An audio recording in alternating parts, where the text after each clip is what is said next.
Hello and welcome to the Corporate Jet Investor Podcast. This week we have the one and only Brian Proctor from Mente. Brian, how are you? Alistair, I'm great. How are you? I'm really good, thank you. Right, we're going to start with I haven't asked this question, but let's go back to when you were shot. Can you briefly explain what happened to you? Well, it was a crazy night. We had been to dinner with about 5 other couples. It was a fantastic night. All friends of ours through our kids at school. And on the way home, we pulled up behind a car at a traffic circle in our hometown, and they weren't moving. So I flashed my lights briefly, and as it turns out, they started shooting at the car and primarily shooting at me. And the first bullet came in and sort of split when it hit the windshield, and part of it hit me in the forehead, and the other part went through my headrest. And my arms went up, and the second bullet went into my forearm. But thank goodness it did, because otherwise it would have hit me in the chest. But through a series of crazy events, I mean, it was unreal. But other than marrying my wife and having kids, and it's one of the best things that's ever happened to me. And so, as part of that, through the recovery, I was kind of thinking about our business and what we're doing, and made the decision then to try to grow and scale a business to something bigger than what we're doing. So it's been a lot of fun, a lot of success ever since. That's why I love asking that story, because the fact that you think it was one of the best things to happen to you is fantastic. Ironically, it was the first and only time you got a shot, wasn't it? Well, it's when I served in the military for 7 years, and at one point we were in the desert in Kuwait, and we were shot at, but I wasn't ever really in danger. So, so it was the even after being in the military for 7 years, it was the first and only time I was shot. I don't believe you when you say you weren't in danger, but we'll go with that. And how did you go from the military to selling aircraft? Well, that's another great story. When I was stationed up in Alaska, I met a young female civilian pilot who had moved to Alaska to build flight time right after college. And we were playing volleyball one night at the Howling Dog Saloon, and was introduced to her. And we played volleyball for a couple of hours and went in and danced and fell madly in love. And within weeks, I knew we were going to get married. And so she sort of went with me as I moved in and around the Army for a couple of years. And we moved to Dallas in 1998. And she flew for a fractional company. She flew for an airline, and then ultimately private aviation. And that's really how I got into the space. And what was your first job in private aviation?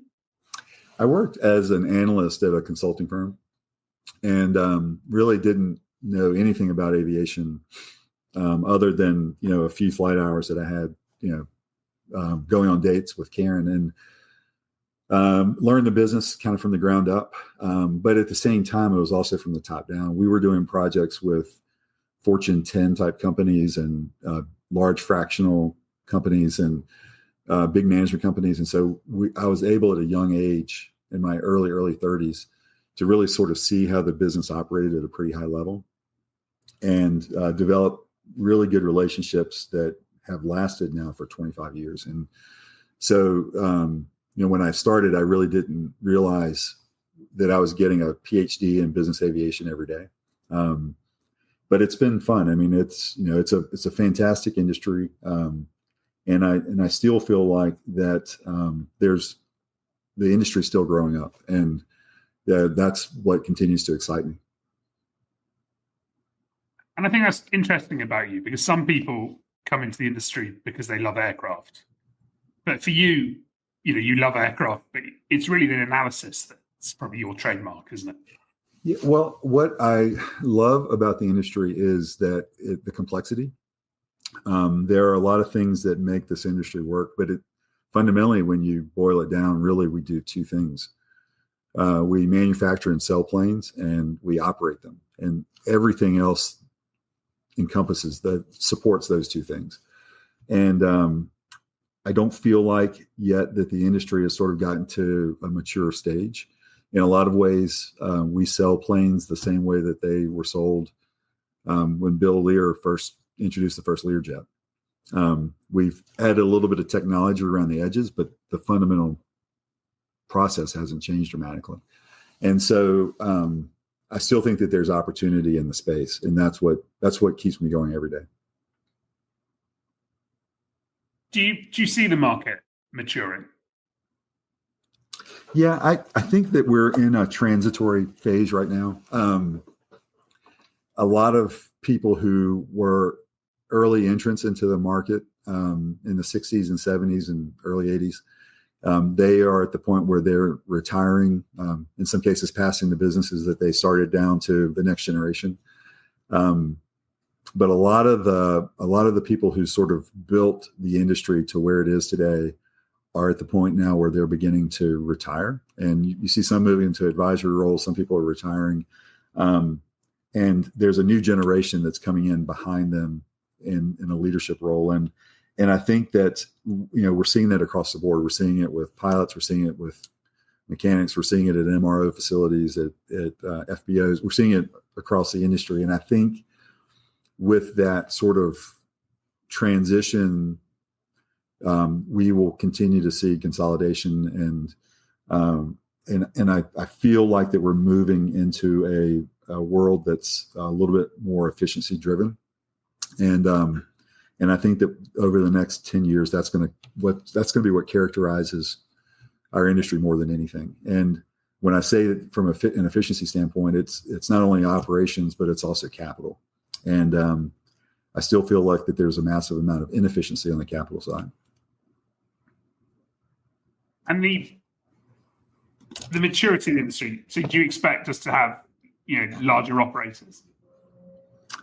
I expect there to be consolidation across the board.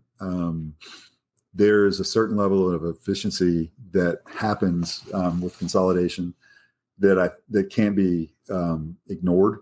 And kind of given where we're at and what's already happened and what is in the process of happening right now, I think there'll be consolidation in the broker dealer space. I think there'll be consolidation among operators. I think there'll be, the FBO world is sort of going through that right now. But I do think that there's I think we'll see it on the MRO side. Not quite sure about the OEM side, but maybe even there to a certain degree. We're talking in March 2025, and the industry's had an amazing 5 years since COVID. Were you surprised at how demand bounced back quite so quickly? I think COVID, that period of time really accentuated everything. And the value that private aviation provides for the customers, I think, was accentuated in a way that people began to really realize what private aircraft can do. And I think that, there's a misgiving in the world that this is for lifestyles of the rich and famous and caviar dreams and whatever the words are there. But, most importantly, people use airplanes as a time machine. And, we're all given a certain amount of time on this earth. And, it's one thing that I don't care how much money you have, you can't buy more of, but the airplane provides you that. And, and specifically in the COVID period, it also created this health portal where you could ensure that you and your family and those important to you, whether it be coworkers or family members, were much safer than flying on the airlines, or at least perceived safety. And so, kind of given all of that, I think that the value of private aviation sort of came to light. Since 22, 23, we've seen some air let out of the bubble that was sort of created around values. I was looking at a Challenger 300 recently, and pre-COVID, the plane was probably about an $8.5 million airplane. At the height of COVID, it sold for 13. And today it's probably a $10 million plane. And the values are coming down. Now, I would say that before COVID, if you look at, from the recession in 08, 09, the market didn't see any sort of appreciable bounce like every other capital asset. And so I think that the market was undervalued in 2019. So, the COVID bump sort of, it went crazy. And I think we settled back down to what's a more reasonable value for that asset. And historically, something that's proven out to be more consistent.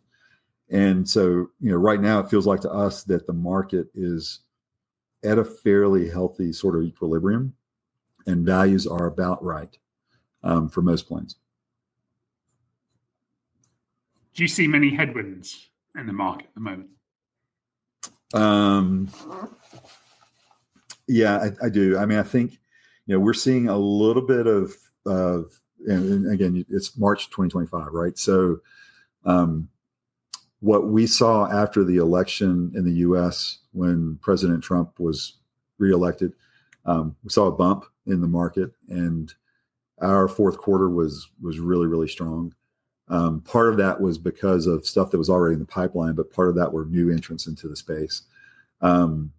Since then, since the inauguration, we've seen it slow down a little bit. And I think that the world is trying to get comfortable with what's going on in Washington, D.C. right now.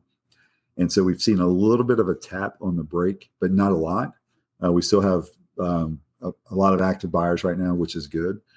But, in terms of headwinds, I think that there's a little bit of just motion coming out of D.C. that's slowing things down.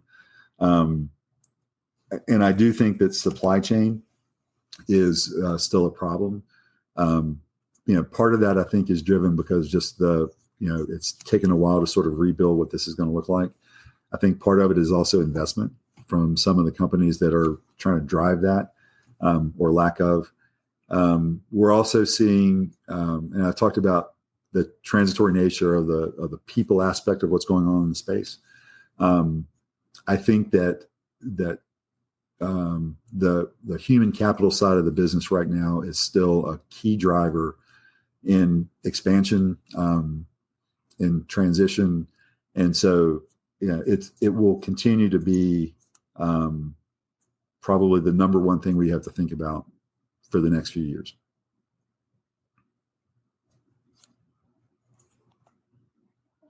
OEMs have got fantastic backlogs at the moment. What is your thoughts on the new aircraft market? We've been in that market actively. We've done close to $250 million in acquisitions in the last couple of months, and so we're all over that space right now. Most of the OEMs order books are out well over 12 months. And in some cases, we're seeing that 12-month point, but really only a few airplanes are available this year in the grand scheme of things. So I think that the OEMs have done a good job of sort of managing and keeping that order book out. I think that part of it has to do with the ability to get the parts and the components, because the supply chain that sort of bleeds into that has been impacted. I think if they could, they would probably increase rates. Alternatively, they've been able to push margin a little bit, and we've seen airplanes that historically traded for $18 to $19 million that are now 23. We've seen others that were trading in the 55 range now, or 60 plus. And so there's been a shift that we've seen in terms of pricing. Now that cuts both ways. I was in a meeting a couple of weeks ago with the CFO of a company, and they're looking at the potential acquisition of 3 ultra long range airplanes, $70+ million airplanes. And the CFO of this business, which is a huge, massive company, paused for a second when we explained where the markets really are. And so I think that, I talked about capital earlier and capital efficiency. I think that we are getting to the point with the top end of the market where people are asking the question, and in this case, the CFO did, do we need 2 planes or 3? And can we do it with 2? Because, $210 million, even for a company our size, is a big is a big number for us to swallow. And so, those types of conversations I think are actively going on, and companies are trying to figure out if they can do more with less. And also the cost of operating have gone up. Yeah, everything has gone up, and there's easily been 20% increase in operating costs across the board, easily. And when you talk about capital, if you're a high net worth individual, private banks have always been very keen to lend to you. Or if you're a strong ultra high net worth individual, your private bank will often do it. Do you think there's a shortage of alternative lenders? Yeah, and interestingly, I've got a guy in the office that I was talking to before we hopped on, and we were just having this conversation. And the return requirements for different sources of capital, I think, have created a little bit of a gap between sort of traditional bank financing and alternative financing that's available in certain cases. And so there are very few people that are sort of in this middle ground. And it feels like to us that there's an opportunity there. And when you look at a large fortune type company, their ability to borrow is fairly cheap, relatively. They can leverage themselves pretty well. But when you look at their cost of capital, their hurdle rate for other investments that they're making, they may be able to borrow at 5 or 6%, but their internal hurdle rates are 15. And so now if you've got $210 million tied into airplanes at 15%, there are lots of other ways to solve that. And so we're beginning to see where companies are looking much more carefully at that. And, we feel like that with Mente's sister company, Four Corners, that we've got a product that sort of fits into there pretty well. We're still sort of in the infancy stage there, but we're bringing on actually a third airplane tomorrow. It's our second G650, and so we're excited about that. But we've got a long way to go. And Four Corners says you came up with I think you came up with it at CJI Miami as business aviation as a service, and it took you several years. Yeah, we announced it there. In fact, the idea, the genesis of it was I was in a conference room with a CEO of a company, and we were recommending, this is like 2012ish, and we had recommended upgrading from a G5 to a 550, and it was maybe $15 million of capital. And at the end of the presentation and the planning, he looked at me and he was like, "Brian, this is great work. I can get it approved by the board tomorrow, so we're good there." He paused and he looked kind of through me out the window. And when he came back, he said, "Unfortunately, the last thing on the planet I want to buy right now is a business jet." And those words haunted me for months. And so, that was kind of the genesis behind the planning that we did for this. And in fact, after the shooting, that's where I really got focused on trying to bring this business to life. And you're right, we did announce it at CJI Miami a couple of years ago. And it's starting a management company is no joke. I mean, there are a lot of regulatory things that you've got to get right, and you've got to get the capital structure right. And we've been challenged along the way, but we feel like we're there now, which is really good. We're excited about where we sit. And by operating big airplanes all around the world, it really sort of hones your skill set. And I almost feel good that we weren't overly successful too early, because I think it would have changed the way we built the business. And today it's a really good company, really good people, really high level of execution, which I'm proud of, and doing it safely 24/7, which is kind of cool. Advantages of not owning a plane. Bear in mind that you spend 90% of your time selling planes. Yeah, I mean, you can't imagine the taglines that I've come up with, and I don't want to erode one business for the other. But it's the idea really is having a jet without having a jet, and so the ecosystem around what we do really allows for all the different components that currently exist. We feel like that we're right on the cusp of bringing it all together. with a product offering that will, we hope, revolutionize the way the capital is structured. Do you think it's odd that commercial aircraft leasing, more than 50%, in the commercial airline market, more than 50% of all aircraft are on operating lease? In the business jet market, it's a much, much smaller percentage. Are you surprised by that? No, I think that there's so part of what I think is happening right now as the market matures, we'll begin to see some shifts. We feel like that right now we're plotting out what's going to happen here. And I think that we will see in the not too distant future, the market begin to shift more towards the commercial space. I think that they are probably 30 years ahead of us in terms of the way that they think about capital. And so, but I think you're onto something there, Al.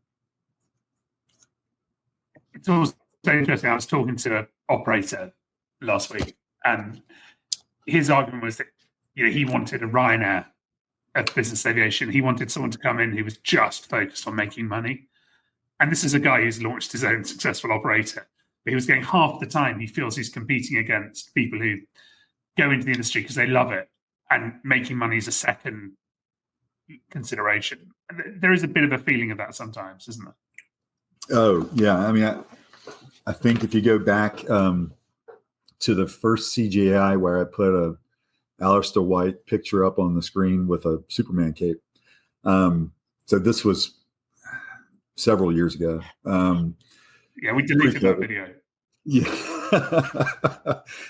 I'm sure I've got the presentation somewhere if anybody wants it. But we had just done a study for a client around the cost of operating a Global 6000, and fully loaded, in their operation, we had come up with roughly 17,000 an hour, fully loaded. And at the time, one of the big operators was offering the airplanes somewhere between 10 and 12. And they were still more expensive than if you just chartered the airplane again at the time. And so, there's still a mindset in the industry where we're doing this more for fun than we are for profit. And it's very interesting. I was sharing this case study with one of our clients who's a hedge fund manager who, more than anybody on the planet, probably needs a plane. And his position was, well, Brian, if people are willing to subsidize my use of their plane, I'm going to take that trade all day. That's almost his words verbatim.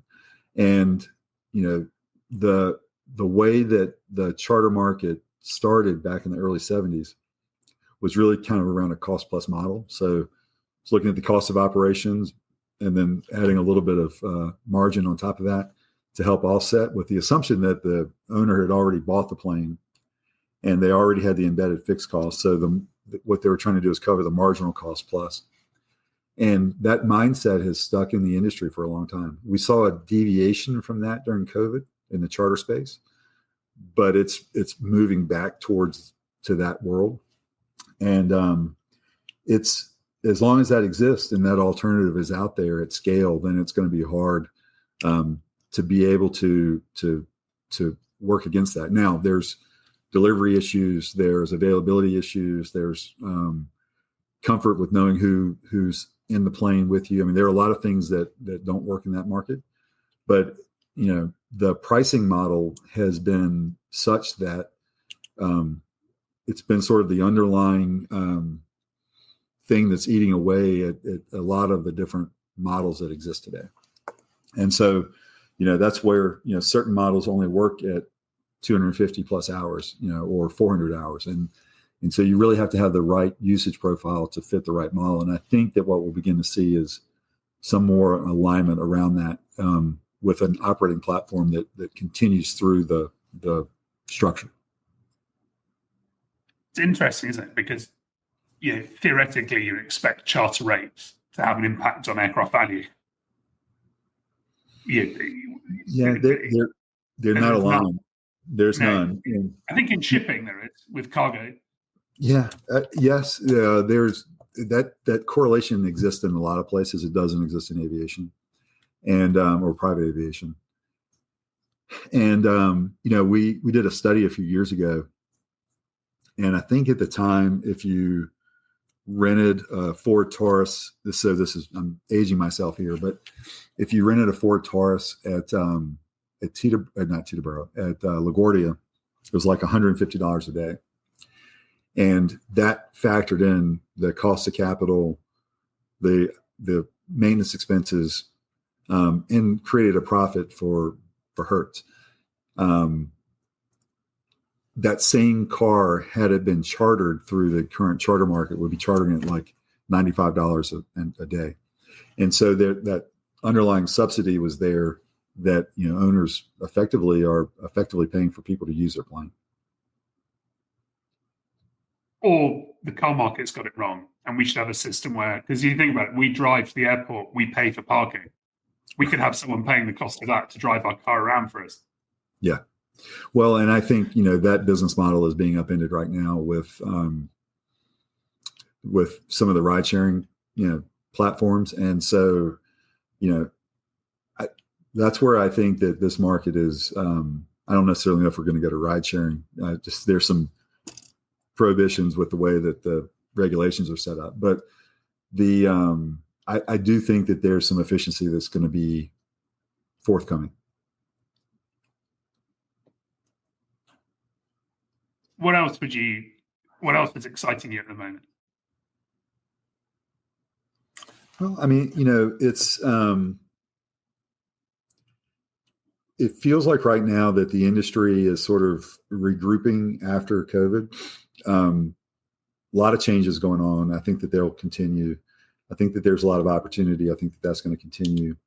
I'm excited to see, where OEMs go with new equipment. It feels like that we are, the announcement process, it almost feels like that at every NBAA base for kind of 10 years in a row, there was a new announcement of a new airplane. And, there haven't really been any of those recently. So, kind of what's next and how does that investment cycle from the OEM side bleed over into private aviation? I think we'll begin to see a little bit of that, but I don't think we're anywhere close to the pace that we were at before. If anything, OEM product lines have been more rationalized. But the efficiencies that are going to come in the market, I think, are going to be really interesting over the next couple of years. And, it'll be, I think it's a dynamic period of time, and I think it's going to reshape how the industry runs itself going forward. The biggest issue right now, I feel like, is on the human capital side. I mentioned that earlier. And, we as an industry have to figure out a way to pull people into the space, because it's a very cool business. Now, I was actually excited. I was at NBAA Regional in Orlando a couple of weeks ago, and where it historically felt like until a couple of years ago, like I was like the young guy in the room, and now I'm kind of like the old guy in the room. So there's a lot of talent that I think is coming into the space. It'll be interesting to see how that energy is channeled into new ideas and new ways to deliver things. But so I'm excited to see that, because I think it's time. What's a perfect size for a brokerage?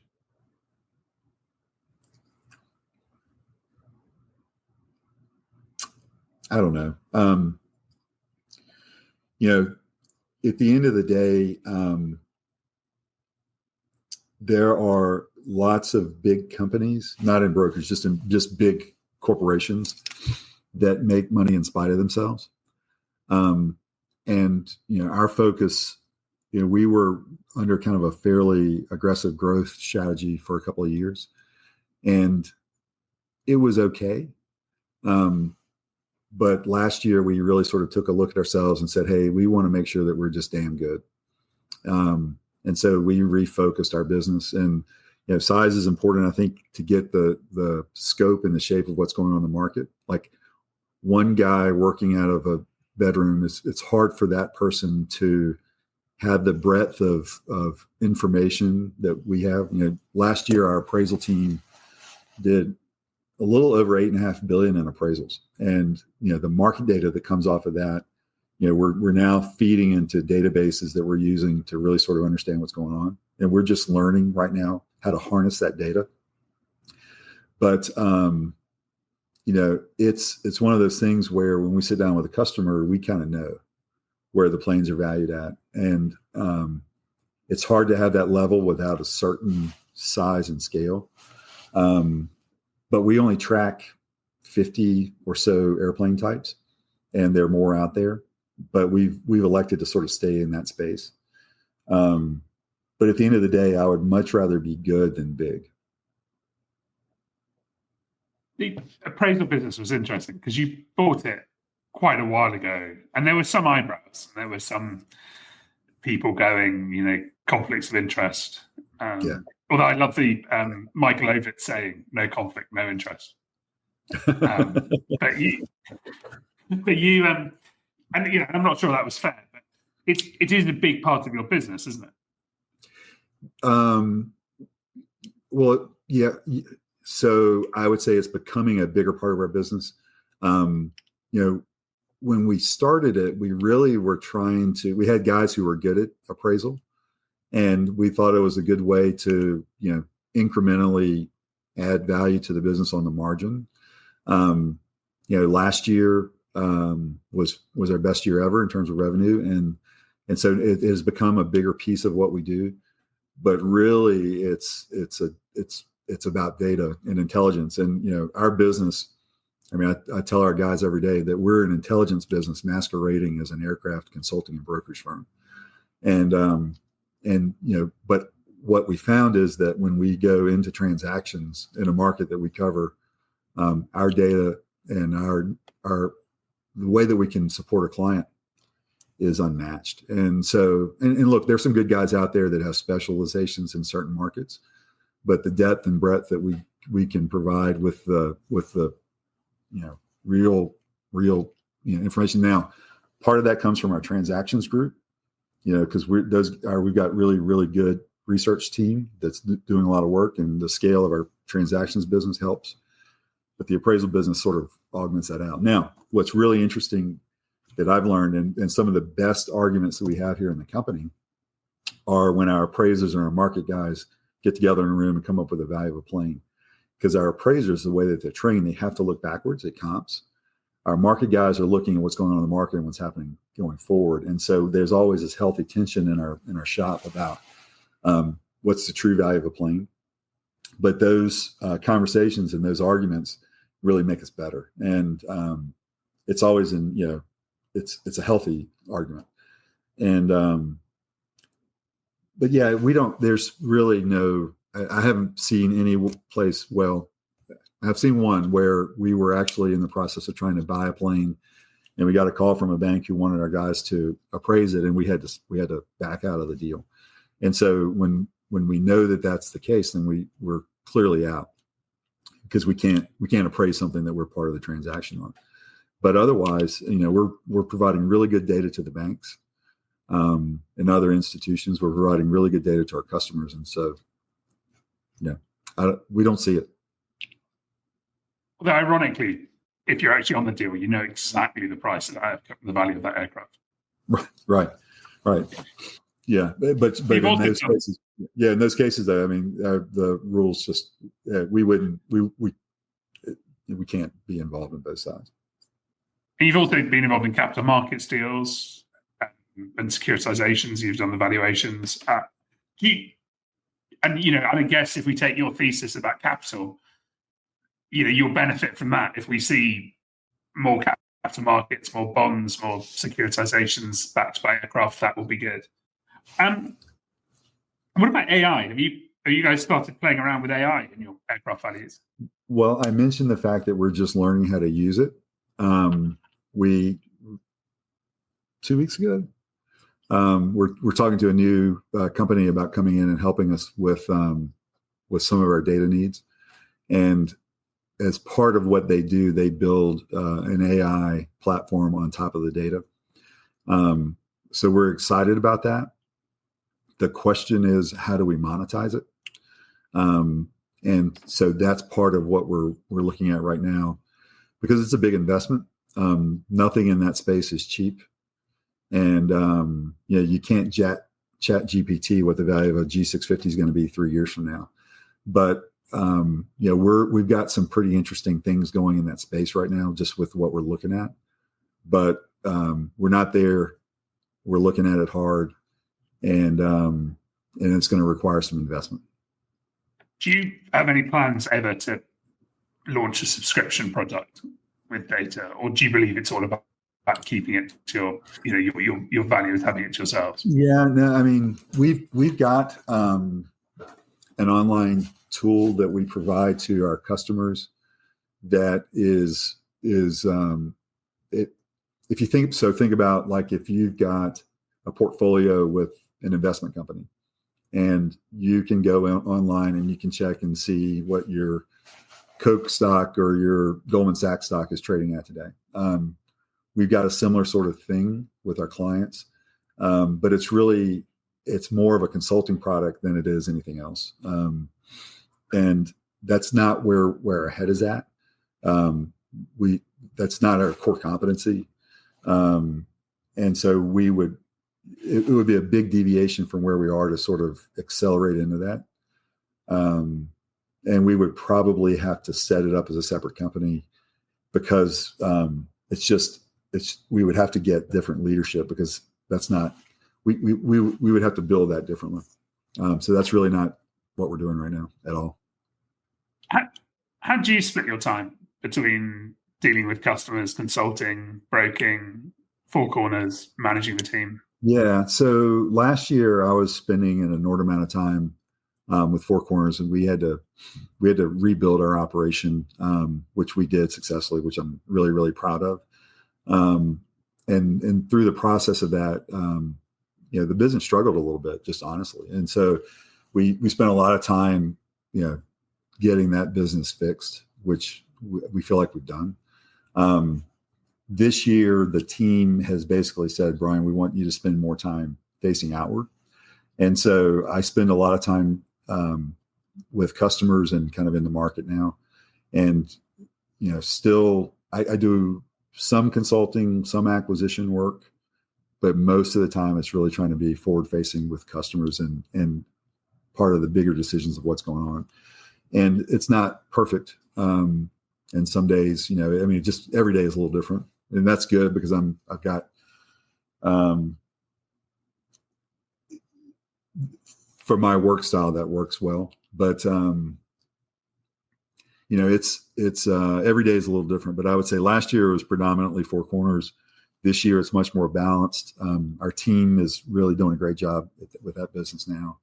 And, so I don't know, maybe 60% Mente, 40% Four Corners today. Getting out and seeing the customers, don't you? Yeah. And spending time with you. Yeah. So, what advice would you give to someone looking at buying their first aircraft? That's an easy one. Build a good team around you, because if you are going into this for the first time, there's just a massive amount of information that you don't know, and mistakes can be big. But you need, obviously you need a good broker, shameless plug there, but you need good attorneys, you need good bankers, you need a good operator, you need good advice, through the process, and build a team that you can trust, and then ask really good questions. And it's usually by the third question that you ask, then you get the real answer. So ask questions 3 times. And I would say, be careful about who you partner with. Because as we've gotten into the management side of the business, I've learned a lot that I didn't know. Because, like I said earlier, my experience is really more top down. And, it's do your due diligence, but build a good team around you. I sometimes wonder if people don't spend enough time choosing the manager? Yeah, it's really hard. I've got really good friends of mine who run different management companies. And we, as part of a product that Mente has, we help people choose that. Now that's we've created a little bit of conflict because now we manage planes. But just recently, we were working with a longtime client of ours who wanted a company that was bigger than Four Corners to manage his plane, G550. And so we went out to a handful of different companies and asked them to propose. And I called the CEOs of all the companies directly and said, hey, look, this is what we're doing. This is the case. So they'd understand we're not trying to shop against them. And they've known me long enough to know that was, that's what we were doing. And it's very hard on paper to differentiate between companies. You can look at the size of the fleet. Sometimes that's actually works against companies, but the size of the fleet, the types of airplanes that they fly, how long have they been in business? Have they ever had an accident? How much do they charge for a management fee? In a lot of cases, it's very, very hard to differentiate between the companies. And so what we tried to do, so we presented all of that to our client. And then we said, look, this is really more about a cultural fit because you've culturally they've got to fit around you. And what we tried to do in this case was bring companies to the table that I knew could fit culturally. And at the end of the process, the client said, Brian, this is a really hard decision. And I said, well, I'm glad because that's what we try to do. We brought companies to you that all of them will work, but, and it's hard to sort of sort through the marketplace to try to determine what that culture is. But it's really important to try to figure that out. And, scale is important. And, so that's part of it, but that's not the only part. Yeah. And I think sometimes actually the management companies themselves do it. Yeah. I know of some that don't really like charter. They'll offer it, but it's not their core business. If you want your aircraft to earn 300 hours of charter, they'll honestly say, don't go to us, go to X. Right. And, right. And if you have a beer with someone will tell you they love financial institutions, they love hedge funds. But if you're in the entertainment business, go with Y. Their culture is so important, isn't it? It's just a very different. Yeah. And look, if you own a $2 million Citation Excel and you're going to fly 100 hours a year and you want 200 hours a year of charter, there are a handful of companies you should go to. If you're ultra high net worth, it's going to be 91 only. There are a few companies you should go to. If you're a large Fortune 500 company, there are a few companies you should go to. And really sort of understanding how that delivery is going to happen. It's real important to get that right. But I would say, in a lot of cases, you have to kind of go with your instinct on those deals because you have to feel like that when you pick up the phone and make the call when things go bad, because that's when the calls are going to happen. If the plane breaks in Dubai at 6:30 in the morning there, which is, 10 o'clock at night here. And even though most companies will say they're 24/7, they aren't. And who's going to pick up the phone? How capable are they going to be? And will they be able to solve the problems? And that's what you've got to look for and how they go about solving the problems. Because, some companies will develop a committee to have a meeting and 3 days later, they'll plan on how to get something done. Other companies will, solve the problem. But being able to do that is really, really important. Finally, Karen's flying, obviously as a brilliant pilot. She flew professionally, great pilot. She's been training your daughters to fly. Why did she never train you? Well, there are certain. So first of all, I have a healthy respect for what pilots do. And early when we were dating, she showed me like how planes recover, and I also had the chance to really sort of see how I act in the cockpit. And like I'm really good on the planning, I'm really good on the takeoff, I'm really good on the landing, but those 3 hours of flight in the middle for me are challenging. And so I tell people I can be a bad golfer, but I can't be a bad pilot. So that's really been more me than her. At some point, I really want to learn and do it, and we'll buy a plane. And but you know, she stopped flying professionally when Emily was born, and you know, she's flown some since then. But you know, the reality is that that's one of those professions that, in order to be good, you have to do it all the time. And she used to say, you know, if I haven't flown in a week, I can tell. If I haven't flown in 2 weeks, the guy I'm flying with can tell. If I haven't flown in a month, the people in the back can tell. And it's one of those things where, you know, it's definitely a skill set that can diminish if you're not using it all the time. And so right now, just with as busy as we are, I'd rather be a bad golfer. Brian, always a pleasure. Thanks so much to Brian Proctor from Mente Group. Al, thank you. Appreciate it.